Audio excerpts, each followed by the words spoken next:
Ika nga, it's the season to be happy, lalo kaliwat kanan ng mga Christmas party. At bukod syempre sa kainan, games at raffle, isa sa mga hindi nawawala sa mga party ang mga performance.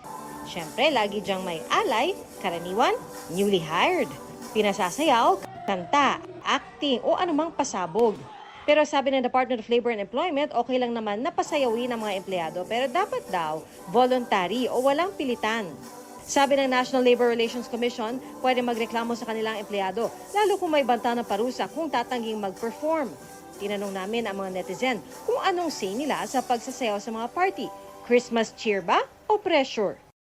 Sabi ng isang netizen, wag daw KJ dahil lahat ay dumaan naman daw dito. Sa mga ganito okasyon naman, lumalabas ang tinatagong moves ng isang netizen. Pero sabi ng isa pa, magtatrabaho na lang kaysa maging alay kapalit ng dangal. Sabi rin ng iba naming nakausap, ine-enjoy na lang nila ang party.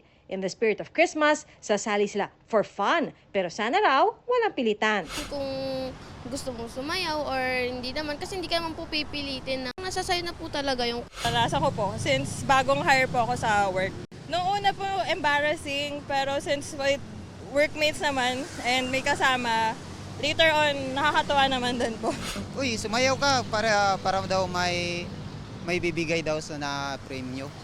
Yung sa akin lang, kung ano yung kusang sa kalooban ko, yun talaga sundin mo. Ano man ang iyong role o papel sa Christmas party, willing alay o nahatak ng kaibigan, ang mga performance dapat all in the spirit of fun at walang pilitan para walang uuwing luhaan.